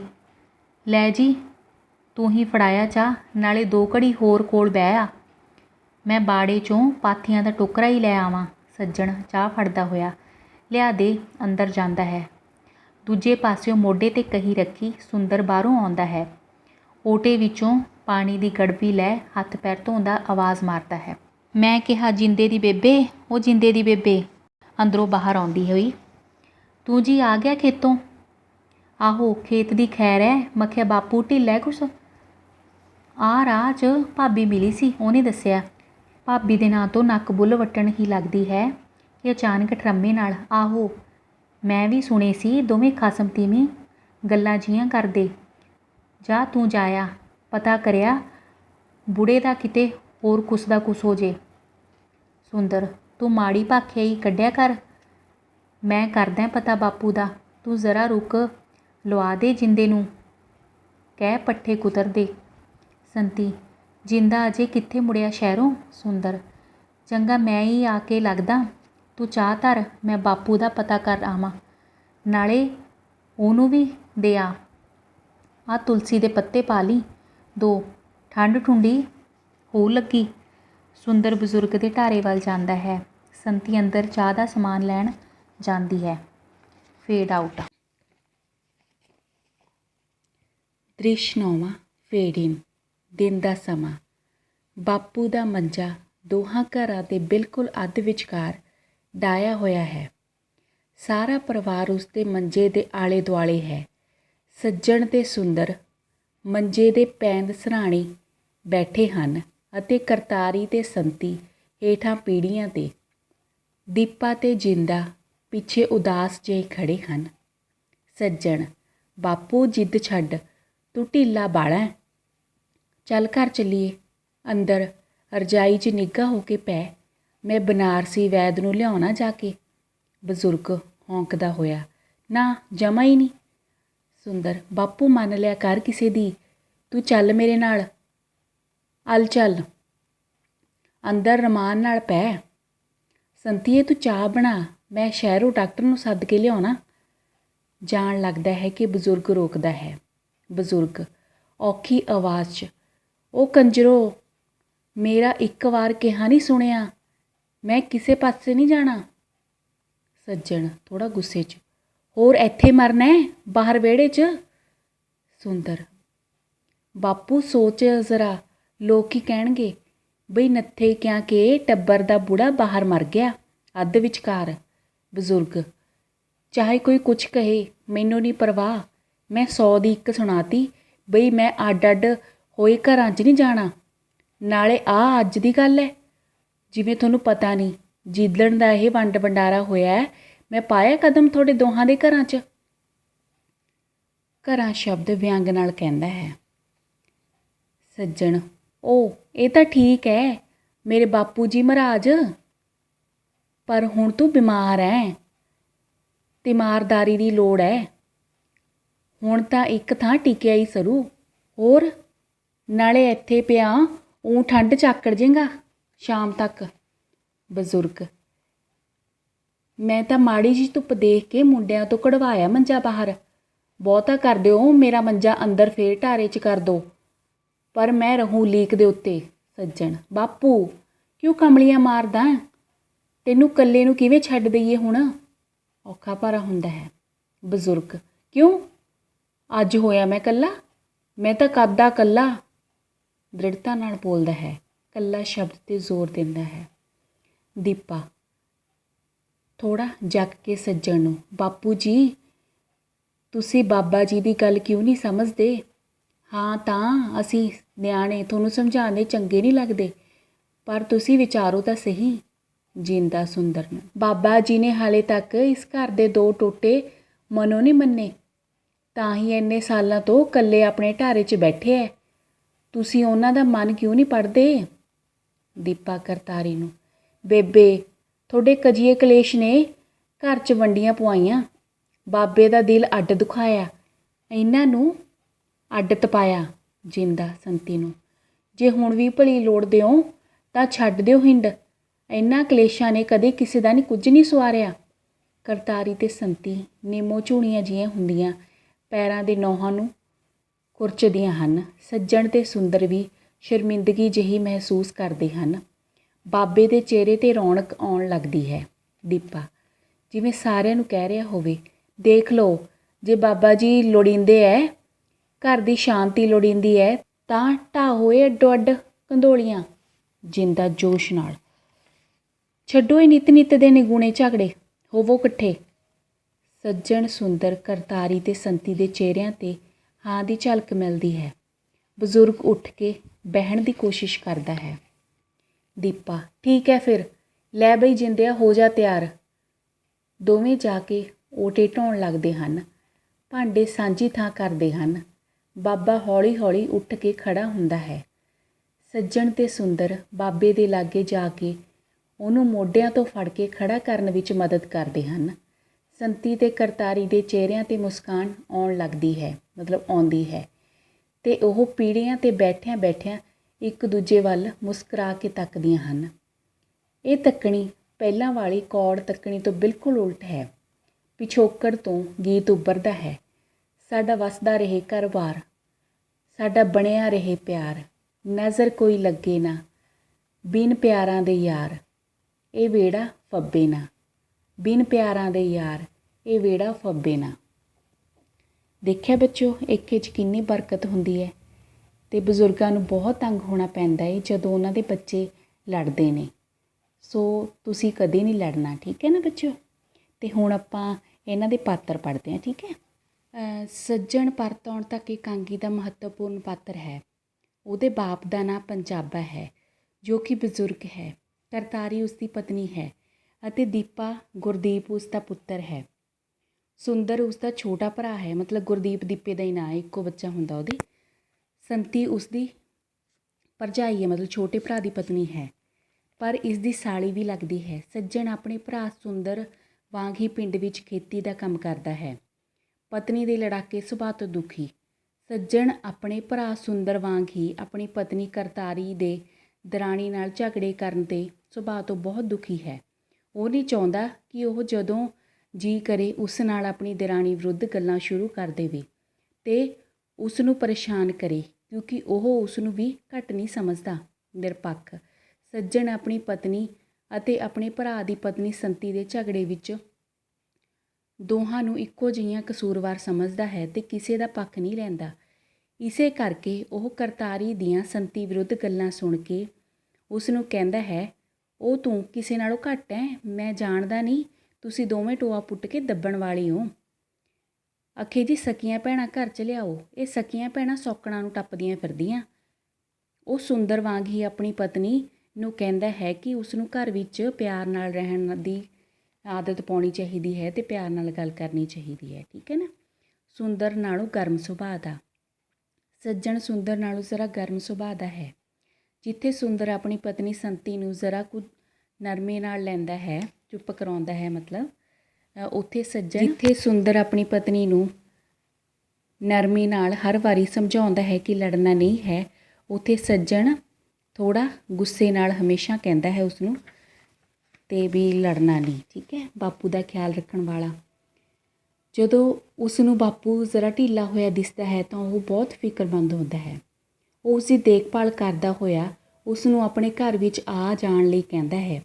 ਜਦੋਂ ਬਾਪੂ ਨਹੀਂ ਮੰਨਦਾ ਤਾਂ ਉਹ ਬਹੁਤ ਫਿਕਰਮੰਦ ਹੁੰਦਾ ਹੈ, ਪਰ ਉਹ ਸੁੰਦਰ ਵਾਂਗ ਦੀਪੇ ਅਤੇ ਜਿੰਦੇ ਦੇ ਬਾਪੂ ਦੀ ਮਾਨਸਿਕ ਹਾਲਤ ਬਾਰੇ ਸਮਝਾਉਣ ਅਤੇ ਘਰ ਵਿੱਚ ਇਕੱਠਾ ਬਣਾਈ ਰੱਖਣ ਲਈ ਕਹਿੰਦਾ ਹੈ ਅਤੇ ਇਕੱਠਾ ਘਰ ਵੀ ਅੰਤ ਦੇ ਵਿੱਚ ਕਰ ਲੈਂਦੇ ਹਨ, ਜਿਸ ਨੂੰ ਸੰਤੀ ਅਤੇ ਹੋਰ ਵੀ ਸਾਰੇ ਮਨਜ਼ੂਰ ਕਰ ਲੈਂਦੇ ਹਨ। ਅੱਗੇ ਆ ਗਿਆ ਬੱਚੋ ਸੁੰਦਰ ਦਾ ਚਰਿੱਤਰ, ਹੈ ਨਾ, ਪਾਤਰ ਚਿਤਰਨ ਕਰਨਾ ਆਪਾਂ। ਸੁੰਦਰ ਪਰਤ ਆਉਣ ਤੱਕ ਇਕਾਂਗੀ ਦਾ ਮਹੱਤਵਪੂਰਨ ਪਾਤਰ ਹੈ। ਉਸ ਦੇ ਬਾਪੂ ਦਾ ਨਾਂ ਪੰਜਾਬਾ ਹੈ ਜੋ ਕਿ ਬਜ਼ੁਰਗ ਹੈ। ਸੰਤੀ ਉਸ ਦੀ ਪਤਨੀ ਹੈ ਅਤੇ ਜਿੰਦਾ ਉਸ ਦਾ ਪੁੱਤਰ। ਕਰਤਾਰੀ ਉਸ ਦੇ ਭਰਾ ਦੀ ਪਤਨੀ ਹੈ ਜੋ ਕਿ ਉਸ ਦੀ ਸਾਲੀ ਵੀ ਲੱਗਦੀ ਹੈ, ਪਰ ਉਹ ਉਸਨੂੰ ਭਾਬੀ ਕਹਿੰਦਾ ਹੈ। ਉਹ ਆਪਣੇ ਭਰਾ ਸੁੰਦਰ ਵਾਂਗ ਹੀ ਪਿੰਡ ਵਿੱਚ ਖੇਤੀ ਕਰਦਾ ਹੈ। ਪਤਨੀ ਦੇ ਲੜਾਕੇ ਸੁਭਾਅ ਤੋਂ ਦੁਖੀ ਸੁੰਦਰ ਆਪਣੇ ਭਰਾ ਸੱਜਣ ਵਾਂਗ ਹੀ ਆਪਣੀ ਪਤਨੀ ਸੰਤੀ ਦੇ ਸੁਭਾਅ ਤੋਂ ਬਹੁਤ ਦੁਖੀ ਹੁੰਦਾ ਹੈ। ਉਹ ਉਹਦੀ ਕਰਤਾਰੀ ਵਿਰੁੱਧ ਗੱਲਾਂ ਸੁਣ ਕੇ ਦੁਖੀ ਹੋਇਆ ਉਸਨੂੰ ਕਹਿੰਦਾ ਹੈ, ਫੇਰ ਸ਼ੁਰੂ ਕਰ ਲਿਆ ਜੰਗ ਹਿੰਦ ਪੰਜਾਬ ਦਾ, ਮਖਾ 2 ਘੜੀ ਰਮਾਨ ਨਾਲ ਵੀ ਬਹਿ ਲਿਆ ਕਰੋ। 5ਵੇਂ ਦ੍ਰਿਸ਼ ਵਿੱਚ ਉਹ ਕਰਤਾਰੀ ਨਾਲ ਬੋਲ ਬੁਲਾਰਾ ਕਰ ਰਹੀ ਆਪਣੀ ਪਤਨੀ ਨੂੰ ਕਹਿੰਦਾ ਹੈ, ਤੂੰ ਫਿਰ ਕੰਜਰਖਾਨਾ ਸ਼ੁਰੂ ਕਰ ਲਿਆ। ਤੈਨੂੰ 100 ਵਾਰੀ ਕਿਹਾ ਬਈ ਬੜੇ ਛੋਟੇ ਦੀ ਲਿਹਾਜ਼ ਕਰ ਲਿਆ ਕਰ। ਨਿਰਪੱਖ ਉਹ ਆਪਣੀ ਪਤਨੀ ਸੰਤੀ ਅਤੇ ਉਸਦੀ ਜਠਾਣੀ ਨਾਲ ਹਮੇਸ਼ਾ ਨਿਰਪੱਖ ਰਹਿੰਦਾ ਹੈ, ਮਤਲਬ ਕਿਸੇ ਦਾ ਪੱਖਪਾਤ ਨਹੀਂ ਕਰਦਾ ਉਹ। ਅਤੇ ਉਹ ਆਪਣੀ ਪਤਨੀ ਨੂੰ ਵੀ ਸਮਝਾਉਂਦਾ ਹੈ ਅਤੇ ਆਪਣੀ ਭਰਜਾਈ ਨੂੰ ਵੀ, ਅਤੇ ਉਹ ਇਕੱਠੇ ਹੋਣ ਦੇ ਭਾਵ ਰੱਖਦਾ ਹੈ। ਸੱਜਣ ਨਾਲੋਂ ਨਰਮ ਸੁਭਾਅ ਦਾ ਉਹ ਆਪਣੇ ਭਰਾ ਸੱਜਣ ਨਾਲੋਂ ਕੁਝ ਨਰਮ ਸੁਭਾਅ ਦਾ ਹੈ। ਉਹ ਕਰਤਾਰੀ ਅਤੇ ਸੰਤੀ ਨਾਲ ਸੱਜਣ ਵਾਂਗ ਹਾਕਮਾਨਾ ਲਹਿਜ਼ੇ ਵਿੱਚ ਪੇਸ਼ ਨਹੀਂ ਆਉਂਦਾ। ਜਿੰਦਾ ਵੀ ਆਪਣੇ ਬਾਪੂ ਦੇ ਨਰਮ ਸੁਭਾਅ ਨੂੰ ਜਾਣਦਾ ਹੈ, ਮਤਲਬ ਬਾਪੂ ਦਾ ਖਿਆਲ ਰੱਖਣ ਵਾਲਾ। ਸੁੰਦਰ ਨੂੰ ਜਦੋਂ ਪਤਾ ਲੱਗਦਾ ਹੈ ਕਿ ਬਾਪੂ ਕੁਝ ਢਿੱਲਾ ਹੈ ਤਾਂ ਉਹ ਉਸ ਦਾ ਫਿਕਰ ਕਰਦਾ ਹੈ ਅਤੇ ਉਸ ਨੂੰ ਆਪਣੇ ਨਾਲ ਘਰ ਚੱਲਣ ਲਈ ਕਹਿੰਦਾ ਹੈ। ਜਦੋਂ ਬਾਪੂ ਨਹੀਂ ਮੰਨਦਾ ਤਾਂ ਉਹ ਫਿਕਰਮੰਦ ਹੁੰਦਾ ਹੈ। ਉਹ ਸੱਜਣ ਵਾਂਗ ਹੀ ਦੀਪੇ ਅਤੇ ਜਿੰਦੇ ਦੇ ਬਾਪੂ ਦੀ ਮਾਨਸਿਕ ਹਾਲਤ ਬਾਰੇ ਸਮਝਾਉਣ 'ਤੇ ਉਸ ਨੂੰ ਘਰ ਨੂੰ ਮੁੜ ਇਕੱਠਾ ਕਰਨ ਲਈ ਮੰਨ ਜਾਂਦਾ ਹੈ, ਜਿਸ ਨੂੰ ਕਰਤਾਰੀ ਅਤੇ ਸੰਤੀ ਵੀ ਮੰਨ ਜਾਂਦੀਆਂ ਹਨ। ਅੱਗੇ ਆ ਗਿਆ ਬੱਚੋ ਕਰਤਾਰੀ ਦਾ ਚਰਿੱਤਰ ਚਿਤਰਨ। ਕਰਤਾਰੀ ਪਰਤ ਆਉਣ ਤੱਕ ਇਕਾਂਗੀ ਦੀ ਮਹੱਤਵਪੂਰਨ ਪਾਤਰ ਹੈ। ਉਹ ਸੱਜਣ ਦੀ ਪਤਨੀ ਅਤੇ ਆਪਣੇ ਦਿਓਰ ਸੁੰਦਰ ਦੀ ਪਤਨੀ ਸੰਤੀ ਦੀ ਭੈਣ ਹੈ। ਦੀਪਾ ਜੋ ਕਿ ਗੁਰਦੀਪ ਹੈ ਉਸ ਦਾ ਪੁੱਤਰ ਹੈ। ਉਸ ਦਾ ਬਜ਼ੁਰਗ ਸਹੁਰਾ ਘਰ ਦੇ ਵਿਹੜੇ ਵਿੱਚ ਬੈਠਾ ਰਹਿੰਦਾ ਹੈ, ਮਤਲਬ ਲੜਾਈ ਕਰਕੇ, ਠੀਕ ਹੈ, ਕਿਉਂਕਿ ਜੋ ਸਾਂਝੀ ਥਾਂ ਦੇ ਵਿੱਚ ਢਾਰਾ ਬਣਿਆ ਹੋਇਆ ਹੈ। ਲੜਾਈ ਦਾ ਮੁੱਢ ਬੰਨ੍ਹਣ ਵਾਲੀ ਇਕਾਂਗੀ ਦੇ ਦੂਜੇ ਦ੍ਰਿਸ਼ ਵਿੱਚ ਲੜਾਈ ਦਾ ਆਰੰਭ ਉਹੀ ਕਰਦੀ ਹੈ ਅਤੇ 5ਵੇਂ ਦ੍ਰਿਸ਼ ਵਿੱਚ ਵੀ ਉਹਦੇ ਚਿੰਗੜੀ ਛੇੜਨ 'ਤੇ ਸੰਤੀ ਆਪਣੀ ਬਦਲੇਖੋਰ ਰੁਚੀ ਅਨੁਸਾਰ ਉਸ ਨੂੰ ਹਮੇਸ਼ਾ ਲੜਾਈ ਲਈ ਪ੍ਰੇਰਿਤ ਕਰਦੀ ਹੈ। ਚਲਾਕ ਉਹ ਬਹੁਤ ਚਲਾਕ ਹੈ। ਉਹ ਆਪਣੇ ਘਰ ਵਿੱਚ ਉੱਚੀ ਆਵਾਜ਼ ਵਿੱਚ ਸੰਤੀ ਨੂੰ ਬੁਰਾ ਭਲਾ ਕਹਿੰਦੀ ਹੈ, ਪਰ ਜਦੋਂ ਉਹ ਸੁਣ ਕੇ ਜਵਾਬ ਨਹੀਂ ਦਿੰਦੀ, ਠੀਕ ਹੈ ਨਾ, ਜਾਂ ਜਵਾਬ ਕਈ ਵਾਰ ਦੇ ਵੀ ਦਿੰਦੀ ਹੈ ਤਾਂ ਉਹ ਕਹਿੰਦੀ ਹੈ ਕਿ ਮੈਂ ਤਾਂ ਇਸ ਤਰ੍ਹਾਂ ਹੀ ਬੋਲੂੰਗੀ, ਠੀਕ ਹੈ ਨਾ। ਵਹਿਮੀ ਅਤੇ ਊਜਾਂ ਲਾਉਣ ਵਾਲੀ ਉਹ ਬਹੁਤ ਵਹਿਮੀ ਜਨਾਨੀ ਹੈ। ਉਹ ਆਪਣੇ ਸਹੁਰੇ ਕੋਲ ਆਪਣੀ ਦਰਾਣੀ ਦੇ ਵਿਰੁੱਧ ਬਹੁਤ ਸਾਰੀਆਂ ਸ਼ਿਕਾਇਤਾਂ ਲਾਉਂਦੀ ਹੈ ਕਿ ਉਸਦੀ ਕਣਕ ਨੂੰ ਨਜ਼ਰ ਲਾਤੀ, ਜਿਸ ਕਰਕੇ ਉਹ ਮਨ ਵਿੱਚ ਮਸਾਂ ਹੀ 10 ਸੇਰ ਆਟਾ ਨਿਕਲਿਆ ਹੈ। ਹਮਲਾਵਰ ਰੁਖ ਅਖਤਿਆਰ ਕਰਨ ਵਾਲੀ ਇਕਾਂਗੀ ਦੇ ਆਰੰਭ ਵਿੱਚ ਪਹਿਲਾਂ ਸੰਤੀ ਉੱਤੇ ਊਜਾਂ ਲਾਉਣ ਤੋਂ ਬਾਅਦ ਇੱਕਦਮ ਹੀ ਜਦੋਂ ਉਹ ਲੜਾਈ ਵੱਧ ਜਾਂਦੀ ਹੈ ਤਾਂ ਉਹਨੂੰ ਮਾਰਨ ਲਈ ਅੱਗੇ ਵੱਧਦੀ ਹੈ। ਉਹ ਦੀਪੇ ਨੂੰ ਤੱਤਾ ਚਿਮਟਾ ਮਾਰਨ ਦੀ ਧਮਕੀ ਵੀ ਲੈਂਦੀ ਹੈ, ਮਤਲਬ ਇਸ ਤਰ੍ਹਾਂ ਲੱਗਦਾ ਕਿ ਉਹ ਮਾਰ ਮਰਾਈ ਦੇ ਵਿੱਚ ਬਹੁਤ ਯਕੀਨ ਰੱਖਦੀ ਹੈ। ਘਰ ਵਿੱਚ ਆਪਣੇ ਕੌੜੇ ਸੁਭਾਅ ਦੀ ਦਹਿਸ਼ਤ ਪਾ ਕੇ ਰੱਖਣ ਵਾਲੀ ਘਰ ਵਿੱਚ ਉਹ ਆਪਣੇ ਕੌੜੇ ਸੁਭਾਅ ਦੀ ਬਹੁਤ ਦਹਿਸ਼ਤ ਪਾਉਂਦੀ ਹੈ। ਜਿੰਦੇ ਅਨੁਸਾਰ ਜਦੋਂ ਉਹ ਘਰ ਵਿੱਚ ਹੁੰਦੀ ਹੈ ਤਾਂ ਉਸਦੇ ਹੁੰਦਿਆਂ ਦੀਪੇ ਦਾ ਸਾਹ ਵੀ ਨਹੀਂ ਨਿਕਲਦਾ। ਆਪਣੀ ਮਾਂ ਦੇ ਖੇਤਾਂ ਵਿੱਚ ਗਈ ਹੋਣ ਕਰਕੇ ਉਹ ਬਾਬਾ ਜੀ ਨੂੰ ਚਾਹ ਪੀ ਲੈਣ ਲਈ ਕਹਿੰਦਾ ਹੈ ਅਤੇ ਮਤਲਬ ਖੁੱਲ੍ਹ ਕੇ ਹੱਸਦੇ ਹਨ। ਆਪਣੇ ਪਤੀ ਤੋਂ ਆਵਾਜ਼ਾਰ ਉਹ ਆਪਣੇ ਪਤੀ ਨੂੰ ਕੋਸਦੀ ਹੈ ਜਿਹੜਾ ਕਿ ਉਸਦੀ ਗੱਲ ਨਹੀਂ ਸੁਣਦਾ ਅਤੇ ਸੰਤੀ ਅਤੇ ਉਸਦੇ ਪਤੀ ਵਿਰੁੱਧ ਕੋਈ ਕਦਮ ਨਹੀਂ ਚੁੱਕਦਾ। ਸਹੁਰੇ ਦਾ ਫਿਕਰ ਕਰਨ ਵਾਲੀ ਕਰਤਾਰੀ ਆਪਣੀ ਦਰਾਣੀ ਦੇ ਸਬੰਧ ਵਿੱਚ ਭਾਵੇਂ ਗੁੱਸੇਖੋਰ, ਲੜਾਕੀ, ਚਿੰਗੜੀਆਂ ਛੇੜਨ ਵਾਲੀ ਹੈ, ਪਰ ਆਪਣੇ ਸਹੁਰੇ ਦੇ ਬਿਮਾਰ ਹੋਣ 'ਤੇ ਫਿਕਰਮੰਦ ਹੋ ਜਾਂਦੀ ਹੈ। ਉਹ ਪਤੀ ਨੂੰ ਕਹਿੰਦੀ ਹੈ ਕਿ ਉਹ ਉਸਨੂੰ ਚਾਹ ਵੀ ਦੇ ਆਵੇ, ਨਾਲੇ 2 ਘੜੀਆਂ ਕੋਲ ਵੀ ਬੈਠ ਆਵੇ। ਸੰਤੀ ਦਾ ਪਾਤਰ ਚਿਤਰਨ। ਸੰਤੀ ਪਰਤ ਆਉਣ ਤੱਕ ਇਕਾਂਗੀ ਦਾ ਮਹੱਤਵਪੂਰਨ ਪਾਤਰ ਹੈ। ਉਹ ਸੁੰਦਰ ਦੀ ਪਤਨੀ ਹੈ। ਜਿੰਦਾ ਉਸ ਦਾ ਪੁੱਤਰ ਹੈ। ਕਰਤਾਰੀ ਉਸ ਦੀ ਭੈਣ ਵੀ ਹੈ ਅਤੇ ਜੇਠਾਣੀ ਵੀ। ਉਸ ਦਾ ਬਜ਼ੁਰਗ ਸਹੁਰਾ ਘਰ ਦੇ ਵਿਹੜੇ ਵਿੱਚ ਪਿੱਛੇ ਕਰਕੇ ਸਾਂਝੀ ਥਾਂ ਵਿੱਚ ਬਣੇ ਢਾਰੇ ਵਿੱਚ ਰਹਿੰਦਾ ਹੈ। ਬਦਲੇਖੋਰ ਉਹ ਬਦਲੇਖੋਰ ਹੈ। ਜਦੋਂ ਸੰਤੀ ਉਸ ਵਿਰੁੱਧ ਬਜ਼ੁਰਗ ਸਹੁਰੇ ਕੋਲ ਕਣਕ ਨੂੰ ਨਜ਼ਰ ਲਾਉਣ ਦੀ ਗੱਲ ਕਰਦੀ ਹੈ ਤਾਂ ਇਹ ਇੱਕਦਮ ਬਦਲਾ ਲੈਂਦੀ ਹੈ। ਉਸ ਉੱਤੇ ਮੋੜ ਵੀ ਉੱਜ ਲਾਉਂਦੀ ਹੈ ਕਿ ਉਸ ਦੁਆਰਾ ਉਹਦੀ ਦੁੱਧ ਦੀ ਬਾਲਟੀ ਨੂੰ ਨਜ਼ਰ ਲਾਉਣ ਕਰਕੇ ਦੁੱਧ ਨੂੰ ਬਿੱਲੀ ਝੂਠਾ ਕਰ ਗਈ। ਇਸੇ ਤਰ੍ਹਾਂ ਉਹ ਉਸ ਤੋਂ ਉਸ ਦੀ ਹਰ ਕੌੜੀ ਗੱਲ ਤੇ ਧਮਕੀ ਦਾ ਉਸੇ ਸੁਰ ਵਿੱਚ ਬਦਲਾ ਲੈਂਦੀ ਹੈ। ਉਸ ਦੇ ਪੁੱਤਰ ਜਿੰਦੇ ਅਨੁਸਾਰ ਉਹ ਕਹਿੰਦੀ ਹੈ ਕਿ ਉਹ ਕਿਸੇ ਸੇ ਕੰਮ ਨਹੀਂ, ਵਹਿਮੀ। ਉਹ ਨਜ਼ਰ ਲੱਗਣ ਦਾ ਵਹਿਮ ਵੀ ਕਰਦੀ ਹੈ, ਠੀਕ ਹੈ ਨਾ। ਅਤੇ ਘਰ ਵਿੱਚ ਦਹਿਸ਼ਤ ਪਾਉਣ ਵਾਲੀ, ਉਹ ਘਰ ਦੇ ਵਿੱਚ ਦਹਿਸ਼ਤ ਪਾ ਕੇ ਰੱਖਦੀ ਹੈ ਵੀ ਉਹਦੇ ਹੁੰਦੇ ਕੋਈ ਵੀ ਖੁੱਲ੍ਹ ਕੇ ਸਾਹ ਨਹੀਂ ਲੈਂਦਾ, ਠੀਕ ਹੈ ਨਾ। ਤਾਂ ਬੱਚੇ ਵੀ ਜਦੋਂ ਗਈ ਹੁੰਦੀ ਹੈ ਤਾਂ ਖੁੱਲ੍ਹ ਕੇ ਸਾਹ ਲੈਂਦੇ ਨੇ। ਬਿੜਕਾਂ ਲੈਣ ਵਾਲੀ, ਉਹ ਹਮੇਸ਼ਾ ਬਿੜਕਾਂ ਲੈਂਦੀ ਹੈ, ਮਤਲਬ ਧਿਆਨ ਰੱਖਦੀ ਹੈ ਵੀ ਜਿਹੜੀ ਕਰਤਾਰੀ ਹੈ ਉਹ ਕੀ ਕਰ ਰਹੀ ਹੈ। ਅਤੇ ਪਤੀ ਦਾ ਨਿਰਾਦਰ ਨਾ ਸਹਿਣ ਵਾਲੀ, ਜਦੋਂ ਕਰਤਾਰੀ ਉਸਦੇ ਪਤੀ ਨੂੰ ਮਾਊ ਜਿਹਾ ਕਹਿੰਦੀ ਹੈ ਤਾਂ ਉਸ ਵੱਲੋਂ ਕੀਤਾ ਆਪਣੇ ਪਤੀ ਦਾ ਨਿਰਾਦਰ ਸਹਿੰਦੀ ਨਹੀਂ। ਉਹ ਉਹਨੂੰ ਕਹਿੰਦੀ ਹੈ ਵੀ ਜ਼ੁਬਾਨ ਸੰਭਾਲ ਕੇ ਗੱਲ ਕਰ।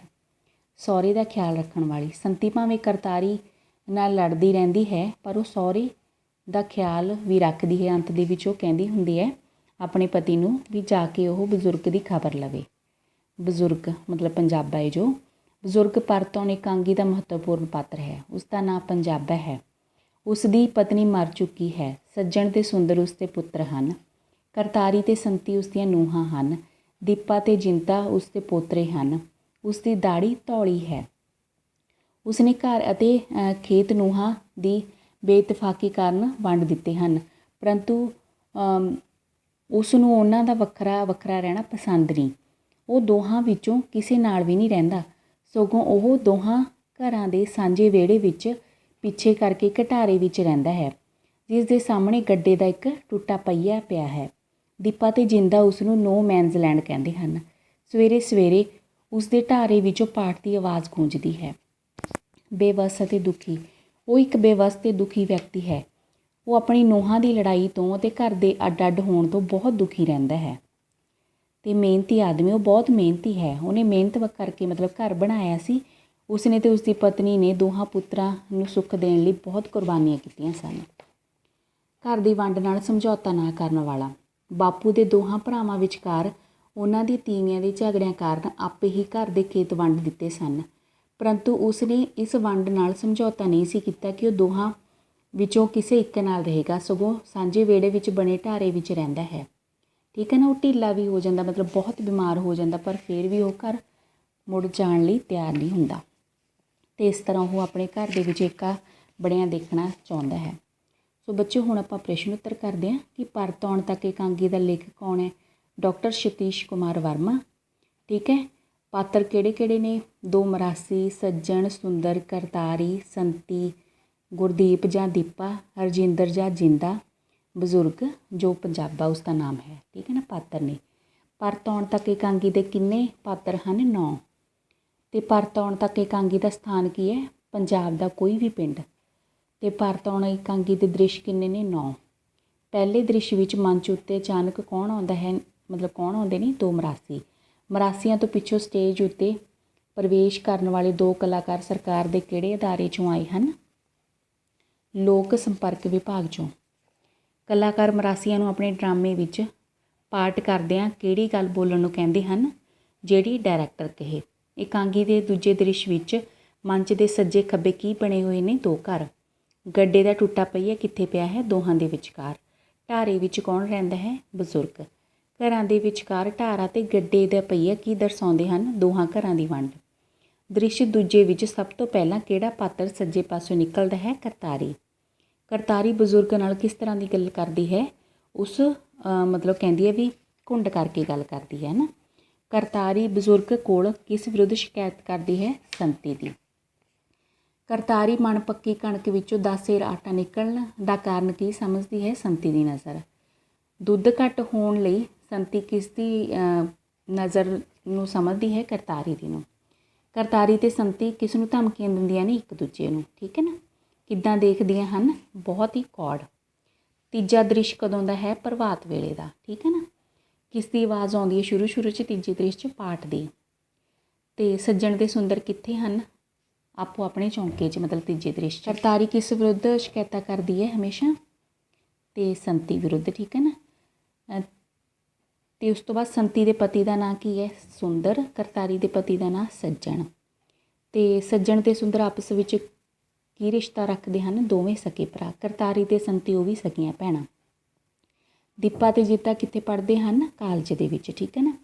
ਜਿੰਦੇ ਦੀ ਮਾਂ ਦਾ ਨਾਂ ਕੀ ਹੈ? ਸੰਤੀ। ਦੀਪੇ ਦੇ ਪਿਓ ਦਾ ਨਾਂ ਸੱਜਣ, ਠੀਕ ਹੈ ਨਾ। ਅਤੇ ਉਸ ਤੋਂ ਬਾਅਦ ਕਰਤਾਰੀ ਦੀਪੇ ਦੀ ਕੀ ਲੱਗਦੀ ਹੈ? ਮਾਂ। ਜਿੰਦੇ ਦੇ ਪਿਓ ਦਾ ਨਾਂ ਸੁੰਦਰ, ਠੀਕ ਹੈ। ਕਰਤਾਰੀ ਜੀਤੇ ਦੀ ਕੀ ਲੱਗਦੀ ਹੈ? ਮਾਸੀ। ਬਜ਼ੁਰਗ ਦਾ ਨਾਂ ਕੀ ਹੁੰਦਾ ਹੈ? ਪੰਜਾਬਾ।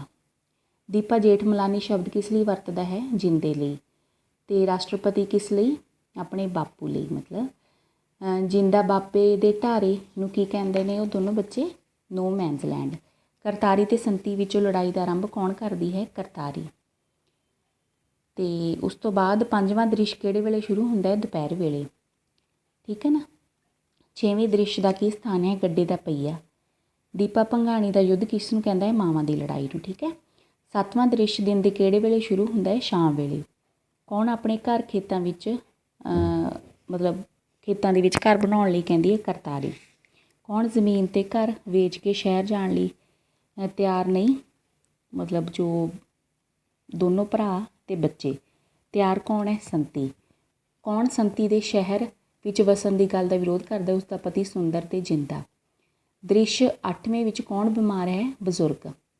ਸੁੰਦਰ ਦੀ ਭਾਬੀ ਦਾ ਨਾਂ ਕੀ ਹੈ? ਕਰਤਾਰੀ। ਸੱਜਣ ਅਤੇ ਸੁੰਦਰ ਦਾ ਆਪਸ ਵਿੱਚ ਕੀ ਰਿਸ਼ਤਾ ਹੈ? ਦੋਵੇਂ ਭਰਾ ਹਨ। ਬਜ਼ੁਰਗ ਦੇ ਬਿਮਾਰ ਹੋਣ ਦਾ ਕੌਣ ਕੌਣ ਫਿਕਰ ਕਰਦੇ ਹਨ? ਸਾਰੇ। ਦ੍ਰਿਸ਼ 9ਵੇਂ ਵਿੱਚ ਬਾਪੂ ਦਾ ਮੰਜਾ ਕਿੱਥੇ ਹੈ? ਦੋਹਾਂ ਘਰਾਂ ਦੇ ਵਿਚਕਾਰ। ਸੱਜਣ ਅਤੇ ਸੁੰਦਰ ਬਿਮਾਰ ਬਜ਼ੁਰਗ ਨੂੰ ਕਿੱਥੇ ਲਿਜਾਣਾ ਚਾਹੁੰਦੇ ਹਨ? ਆਪੋ ਆਪਣੇ ਘਰ ਦੇ ਵਿੱਚ। ਬਜ਼ੁਰਗ ਕਿਉਂ ਨਹੀਂ ਜਾਣਾ ਚਾਹੁੰਦੇ? ਕਿਉਂਕਿ ਉਹ ਘਰਾਂ ਦੀ ਵੰਡ ਤੋਂ ਦੁਖੀ ਹਨ, ਠੀਕ ਹੈ ਨਾ। ਅੰਤ ਦੇ ਵਿੱਚ ਕੌਣ ਸਮਝਾਉਂਦੇ ਹਨ? ਦੀਪਾ ਅਤੇ ਜਿੰਦਾ, ਠੀਕ ਹੈ। ਪਰਤ ਆਉਣ ਤੱਕ ਇਕਾਂਗੀ ਕੀ ਸੁਨੇਹਾ ਦਿੰਦੀ ਹੈ? ਪਿਆਰ ਨਾਲ ਰਹਿਣਾ। ਸੋ ਬੱਚਿਓ, ਇਹ ਸਨ ਵਾਰਤਾਲਾਪ, ਪ੍ਰਸ਼ਨ ਉੱਤਰ ਅਤੇ ਪਾਤਰ ਚਿਤਰਨ। ਉਮੀਦ ਹੈ ਤੁਹਾਨੂੰ ਸਮਝ ਆਏ ਹੋਣਗੇ। ਸੁਣਨ ਅਤੇ ਸਮਝਣ ਲਈ ਤੁਹਾਡਾ ਬਹੁਤ ਬਹੁਤ ਧੰਨਵਾਦ ਬੱਚਿਓ।